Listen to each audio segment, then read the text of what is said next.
My name is Eric Glustrom. I'm 26 years old. And what are you doing right now to make the world a better place?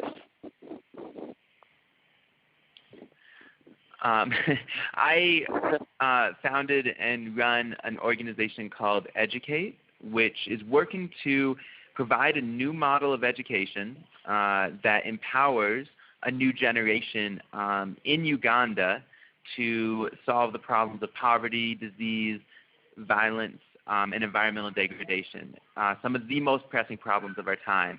We're working to provide a model of education that empowers the next generation to bring real and lasting solutions to those issues. And what are some of the projects you do with Educate? All right, so we work with 830 youth across Uganda who go through the Educate experience, which is a 2-year leadership and social entrepreneurs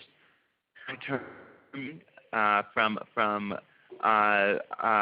someone on one of our mentors on our team who are Ugandans who have been trained and prepared by Educate.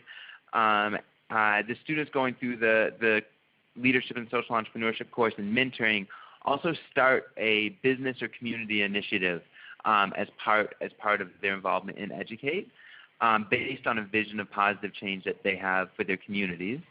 And then after those 2 years are up, we provide an alumni program to continue giving our students support, resources, mentoring, connections as they further their careers as leaders in kind of whichever field they got started in during their time with Educate.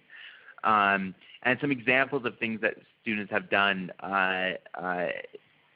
through Educate include a group of students in West who actually planted seedlings, which were donated by the local government with the help of their community. They really mobilized the community to kind of pull together and plant this massive number of tree seedlings.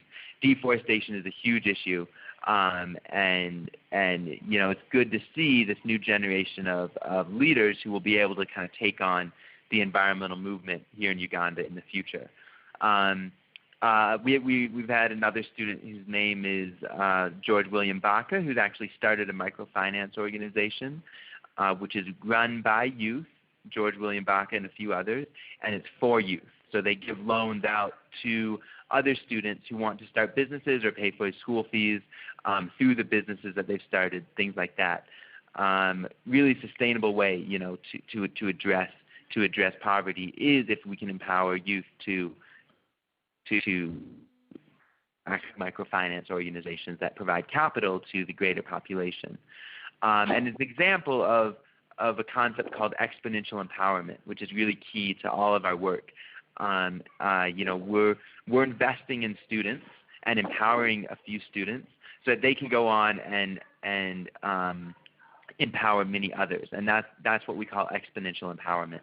And we see it over and over in our work. You know, how much of an influence just one person is able to have on their family, on their community, on their school, and shows where a lot of the power of this type of program comes from, is the exponential impact that spreads out from the students we work with.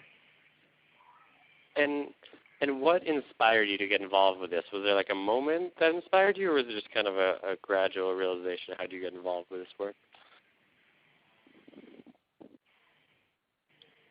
Yeah, there was definitely one specific moment, and that moment definitely, you know, is something I refer back to a lot because it has kind of set the direction of Educate since then. And it was back in 2002, and I was in a refugee settlement in western Uganda called Kyangwali, and I had become friends with one of the refugees there.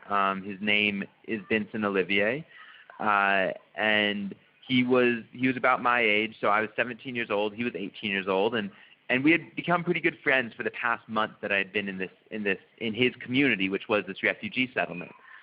He's a refugee from the DRC, from the Republic of Congo, and had fled to Uganda on his own when he was about 14 years old. The sense kind of made it life in this community. And what was clear to me through my interactions with him was the incredible potential that he had. Over and over, I was just amazed by that. And so before, kind of as we got to know each other better, I asked him, if there's anything that I could do to help. And rather than saying, why don't you help solve? Why don't you give us, mosquito nets for malaria, or why don't you help with some of the corruption that's going on in the camp? There's a lot of corruption going on in the camp, which was the thing that really struck me. And then those are the things I was expecting him to ask for. A new borehole near his home, so he didn't have to walk so far for water, things like that. But instead, what he said was, if you help me to get an education, then I can start to the community and the problems that are facing my country, the DRC. And so he was asking for an education so that he could address those issues.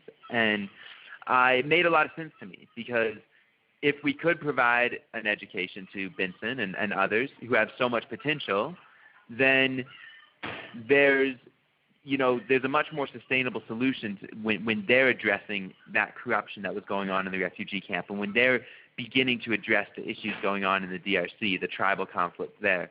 That's a much more sustainable solution. And so that those words are really kind of what set Educate, are the reason I started Educate, and have really remained at the heart of what we do today, because providing that model of education that fulfills that idea that an education should be kind of the preparation and experience students need to address a problem is really, really at the center of everything we're doing now.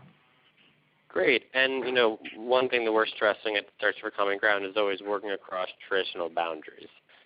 Asking people, how have you worked across traditional boundaries to get things done in your work?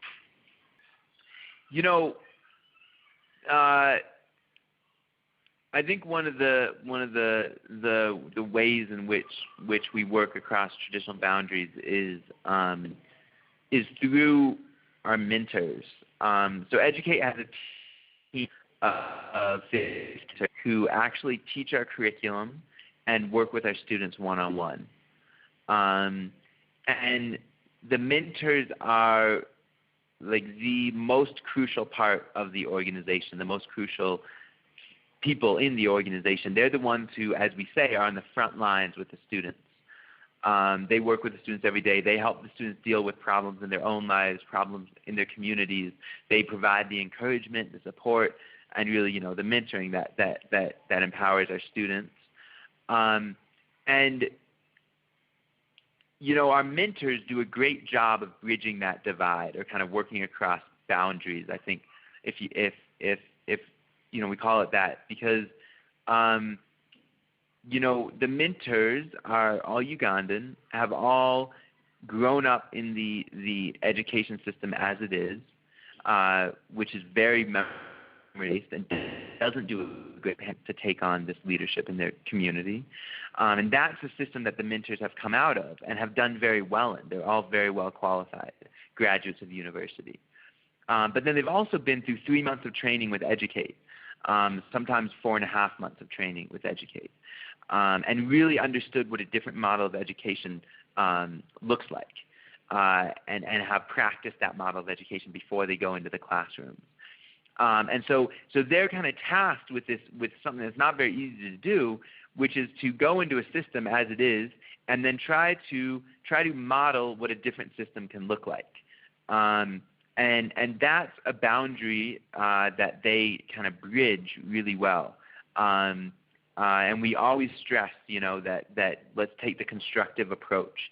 So rather than trying to tear down the system or insult the system as it is now, we want to work with the education, model how it can improve and model how it can be better, and model really the results that can come from a different type of education, but do so in a very collaborative way. And so our mentors continually work to build the culture of the school around what we're doing. So talking with teachers, talking with the administration, and the students, about Educate's model, so that we're coming in and really working with the system to build the quality of the system, rather than coming in and not being so collaborative.